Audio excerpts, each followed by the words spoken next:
प्रधानमंत्री को कार्तिक पांड्यान को टार्गेट कहले एनएच 55 रे थरे बुली आसंतु प्रधानमंत्री।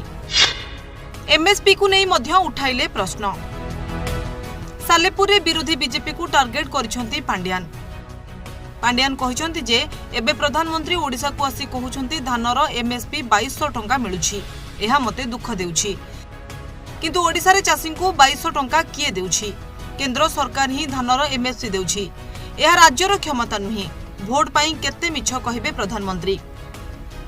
प्रधानमंत्री कहउछंती जेउ राज्य रे डबल इंजिन सरकार चलीछि सेठारे काम जोरसोर हेउछि, किंतु प्रधानमंत्री को अनुरोध करुछि थरे संबलपुर रु कटक एनएच 55 रे आसंतु। एही रास्ता केंद्र अधीन रे आसुछि। दीर्घ 8 वर्ष हेलानी काम चालुछि सरुनी।